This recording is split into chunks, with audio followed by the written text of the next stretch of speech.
What is going on, everyone? Welcome back to TTP Sports, and no excuses, it's been a while. I hope everyone is out there staying healthy, staying safe, staying clean. I have no excuses. I'm a fresh college graduate, so I have no excuses but to now be more consistent with posting videos. To everyone who is still subscribed to this channel, 1, you're insane for staying subscribed. 2, thank you for staying subscribed.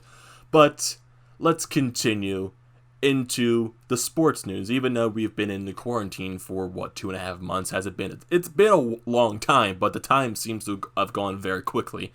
Honestly, at this point, time means nothing. So we're actually getting some news recently about the possibility of the leagues coming back.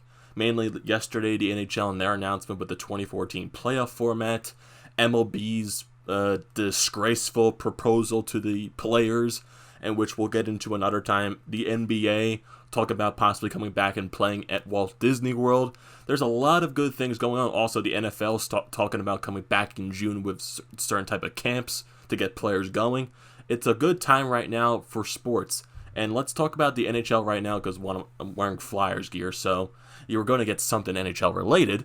But the 2014 playoff format, it's a very interesting idea right there. Gary Bettman, not the most respected commissioner in the history of the NHL, but I give credit to where credit is due, because it's good to see that they have a plan right now in sorts. So with this 2014 playoff format, 12 teams from each conference, East and West, and then it's a little weird and a little confusing because they also announced the draft lottery as well, which we'll get into later in this video. But let's talk about how they're planning to set up these phases going into this playoff format. So right now they're in phase 1, which was basically just announcing the plan, the 2014 playoff format, the draft lottery, and just how everything is going to lay out, because there's still things they need to tweak up in order for them to get everything set and done.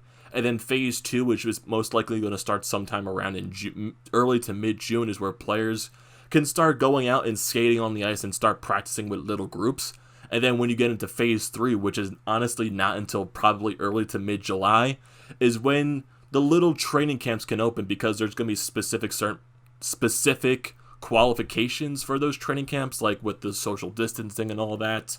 And players, I think it can only be like 6 skaters at a time, not many coaches, and it's all crazy stuff. And then we're probably not even going to get any action, which is phase 4, until around mid to late July, possibly even early August. That's how far we are until we see any kind of action with the NHL. So we're at the end of May right now, and we're not talking about seeing any playoff hockey until probably the beginning of August, which is another 2.5 months away right now. So it's good that we're getting news right here, but we're still far away into the future on seeing any puck on the ice right now. Even though it's a good sign, still far away. So let's talk about this 2014 playoff format and how it's going to work out. So like I said, it's 12 teams from each conference. So there's going to be a preliminary round and a round-robin style tournament. So the round-robin style tournament is going to be the top 4 teams from each conference, East and West. So the top 4 teams from the East are the Boston Bruins, Tampa Bay Lightning, Washington Capitals, and the Philadelphia Flyers. Going to the West, it's the St. Louis Blues, Colorado Avalanche, Vegas Golden Knights, and the Dallas Stars. So the way this format is going to work out is that all the teams from the East are going to play each other, and all the teams from the West are going to play each other. I believe it's one time they're going to play each other. And the rules for this, it's going to be regular season style regulation rules. So it's going to be the 60-minute 3 periods, 3-on-3, 5-minute overtime, and then end in a shootout if necessary. So they're going to go with the regular season style rules. But then when we go into the preliminary rounds, so this is technically the first round of the playoffs to get into the first round of the playoffs, if you know what I mean. So it's going to be the 5th through the 12th place teams. Those teams are going to be playing each other in order to determine the seeding going into the actual tournament. So if we look at the rest of the Eastern and the Western Conference, 5 through 12, so in the East, you get the Pittsburgh Penguins, Carolina Hurricanes, New York Islanders, Toronto Maple Leafs, Columbus Blue Jackets, Florida Panthers, New York Islanders, and the Montreal Canadiens. So you'll have Pittsburgh going up against Montreal, Carolina going up against the Rangers, the Islanders going up against the Panthers, and the Maple Leafs going up against the Blue Jackets. And then if you look at the Western Conference, the 5th place team is the Edmonton Oilers, 6th place Nashville Predators, 7th place Vancouver Canucks, 8th place Calgary Flames, 9th place Winnipeg Jets, 10th Minnesota Wild, 11th Arizona Coyotes, I almost said Phoenix, 12th place the Chicago Blackhawks. So the way these little games are going to be set up, so it's going to be basically like a reseeding, so the best team will play the worst team and so on and so forth. So in the East, the Pittsburgh Penguins are going to be playing the Montreal Canadiens, the Carolina Hurricanes will play the New York Rangers, the Islanders will play the Panthers, and the Maple Leafs will play the Blue Jackets. And then in the West, the Oilers will play the Blackhawks, Predators will play the Coyotes, Canucks will play the Wild, and the Flames will play the Jets. So the rules for these tournaments is going to be a best-of-5 series, and it's going to be regular playoff overtime rules. So you get the 60-minute 3 periods, and then as many overtimes as you need to determine who's going to win those games. So whoever wins these series will go right into the brackets. Well, it's not really confirmed on what the actual 16-team tournament's going to be, but whoever wins these games from these preliminary rounds, 4 from each conference, is going to end up in the actual Stanley Cup playoff tournament. And the way with the round-robin style is going, when those teams play each other, it's going to determine like a different style of reseeding. So like if the Flyers were to win maybe like a couple of games versus either Boston, Tampa Bay, or the Washington Capitals, they can honestly find themselves possibly like in a 3rd, 2nd, or 1st place spot if they're doing this reseeding style of play. So honestly, if you're a Philadelphia Flyers fan, this can somewhat benefit the Flyers because they really aren't playing anything to lose, because even if they lose, they still remain in 4th place, so they're technically not losing anything. They can only gain from this. They can only gain spots, but if you're looking at like a Tampa Bay Lightning, Boston, and Bruins, you can honestly fall down the standings and find yourself in a 3rd, 4th place spot. In the Boston Bruins, they were the best team in the NHL this season, the most points, over 100. And technically, they're the President's Trophy winning team, and they can find themselves in a 3rd or 4th place spot. So that's not benefiting those teams at all. So really only teams that are like in 3rd place, 4th place, those are teams that can get benefited from this. So like the Flyers, the Capitals, the Golden Knights, and the Dallas Stars, those teams can honestly benefit from those situations. But then there's a thing that's I would say is a little questionable, because you get the teams that are playing in the preliminary rounds. What if those teams get a little more of the playoff style action because they're playing in those type of rules? And then once they get into the actual Stanley Cup playoffs, those teams are kind of more carrying the momentum into those series rather than the teams that are playing in the round-robin tournaments determining those reseedings. So it's kind of weird, like how is momentum going to get carried over? Or is like the teams that are playing in the round-robin tournament going to get more rest because they technically have the bye week into the actual playoffs? So those round-robin teams, they're automatically in the playoffs whatsoever. It's literally just determining what seed they're going to be. So it's going to be questionable how this tournament plays out, because they still don't know if it's going to be the bracket style like we're technically used to, because honestly that format is terrible. I haven't liked the format they have been using for the recent years, or if they're going to go to the reseeding type of thing, like where it's going to be the best team plays the worst team and so on and so forth. We honestly don't know, and there's going to be many hub cities that the NHL is still going through. Right now they have 10 hub cities right now. They're going to determine it down to 2, and those hub cities are Chicago, Columbus, Dallas, Edmonton, Las Vegas, Los Angeles, Minneapolis or St. Paul, Pittsburgh, Toronto, and Vancouver. So you got a lot of cities on this place. Some of them are big cities, which is questionable because even though I really don't know the numbers of big cities, it could be questionable depending on like how COVID-19 is spread throughout these cities.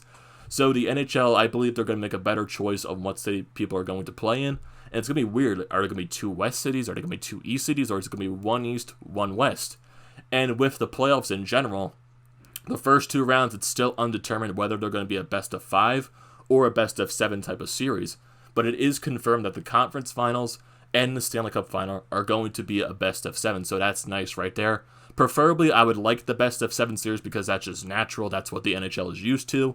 But if they want to speed things up so they're not going drastically down until like November, October, I can understand why the first 2 rounds could be a best-of-5.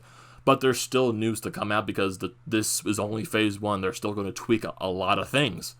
So if we get into the draft lottery, this is where a lot of people got sort of confused because of the way it was set up, I guess.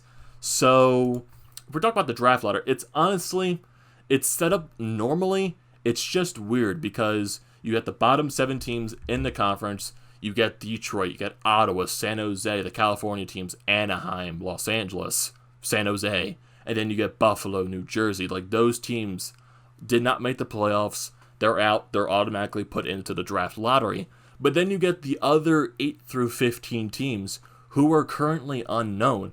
And the draft lottery, it does have a set date. It's June 26th. So the way it's going to work out, they're just going to go by who gets the first overall pick, and who gets the second overall pick, who gets the third overall pick. So if you're one of those teams that fall in the 8 through 15 who are currently unknown right now, those teams honestly have a chance to get into that top 3 selection. So Gary Bettman stated there could be 2 phases to this draft lottery. So if one of those 8 through 15 teams make it into the top 3 of the draft lottery, they're going to have to do a phase 2, which is most likely going to happen because this is the NHL draft lottery, and teams who place in 31st place, well, not in 31st place, who place in, I would say, 10th place in the entire league somehow find their way up into the 2nd place in the draft lottery. Like, that's just the way it is. The Flyers did it from 13th. They got the 2nd overall. That's just the randomness of the draft lottery at this point. So, Detroit, I hope you get the first overall pick because you honestly could be really screwed over. So, I think Detroit has the best odds because they were the worst team. Ottawa has the 2nd and the 3rd best odds because they have technically the San Jose pick. So, let's see what happens, honestly, because that could be very weird because if the teams that are in the top 7 in the draft lottery, if one of those, or if 3 of those teams fall into that top 3, there will not be a need for phase 2. But if those unknown teams get into that top 3, we're going to have to wait to do another draft lottery until probably when those preliminary rounds are over. Because those 8th through 15th place teams, those are going to be the teams that lose in the preliminary rounds. So it's going to be 4 from each conference, and I think it's going to be determined like by reverse seeding. So it's going to be like the team with the worst point percentage gets the 8th place, the team with the 2nd worst gets 10th, 9th, and 10th, so on and so forth. So it's going to be really confusing. And if you're looking at this from a Flyers perspective, like I did earlier, it's just, if you're a Flyers fan, it's exciting to see that the Flyers are automatically a bid into the first round of the playoffs, because imagine if the Flyers were one of these preliminary round teams. Like, think of it like from a Pittsburgh perspective, from a Toronto perspective, like teams that really are diehard for their hockey teams, and they find themselves in this little preliminary round tournament, and they lose 3 games and they're done. They're not even in the actual Stanley Cup playoffs. So it's good to see that the Flyers are in those playoffs and they have an automatic bid into the first round. They're literally just determining their seeding. And the Flyers, they were the hottest team going into the stoppage of the NHL season. And just with the NHL season in general, that's just already scratched. It's done. It's kaput. And I think already Leon Draisaitl, he won the Art Ross Trophy. Who knows who's going to win the Hart Trophy, all the other player-voted trophies and the journalist-voted trophies. And the Boston Bruins, I'm not sure if they're even awarding the President's Trophy. I would say technically they did because they have the most points in the NHL, but I have no idea if they're even awarding it, technically because it's not a full season. But who knows from here? But going back to the Flyers fan perspective, it's just nice to see the Flyers going to be in action, even though it's a couple months down the road. And it's just nice to see. I can't wait for playoff hockey to start. I can't wait to see these preliminary round tournaments. I can't wait to see what the action brings up. And it's going to be weird seeing it's going to be weird seeing hockey with no fans in the stands, but that's where we are at this point. It's reality, and it's the safest way possible. And with the COVID-19, the NHL is also making sure that the cities are safe enough for their players to stay in. They're also going to have testing every night for their players to make sure that they don't have COVID-19. And I think also something that Gary Bettman stated, that if one player gets COVID-19, it's not going to cancel the entire playoffs. So I'm not really sure what's going to happen from there, but it was already confirmed that it's not going to cancel the entire tournament. So I guess that's sort of a bright side and not sort of a bright side right there. But then there was also one question from one of the NBC reporters saying that would there be a possibility that the conference finals and the Stanley Cup finals could be played on home arenas? And Gary Bettman said there could be a high possibility of that happening depending on the situation around the world right now. So if we're getting into like September, October, and this whole situation with COVID-19 is starting to die down a little bit, it's starting to steadily go down in numbers, maybe there's a possibility that you can have fans in the stands, you can play games on home ice, and you can have a traditional Stanley Cup final on your home ice with fans in the stands. But if things are still not as bad, we're probably going to have to stick to this playing in hub cities with no fans in the arenas. So that's where we are right now. And honestly, someone asked about going into next season, because next season's going to be really screwed up. So Gary Bettman said that next season it's probably not going to start until January. So I would say for the future, there's going to be a lot of screwed over seasons. And they also said if they're going to do next season in January, they're going to try to do a full 82 games. And I'm like, what? How is that going to work out? It's weird. It's weird. But it's still nice to see playoff hockey getting announced at least. And it's nice to see all these other sports leagues, which we'll get into in another time, starting to announce that they're going to try to get back into play, besides the MLB with their screwed over proposal. But it's also nice seeing the NBA, the NFL, getting some plans going together about restarting the season for the NBA and Walt Disney World, and with the NFL starting to get some ideas for June training camps and all that stuff. So don't forget to leave a comment down in the comment section. Don't forget to like and subscribe. And also, I'll leave a link down in the description below for the Flyered Up podcast with me, myself, and Chris Mayer, who has the channel Flyers Fan Mania 93. So don't forget to subscribe to that podcast, and don't forget to subscribe to this channel, and I will see you next time. See you later, everyone.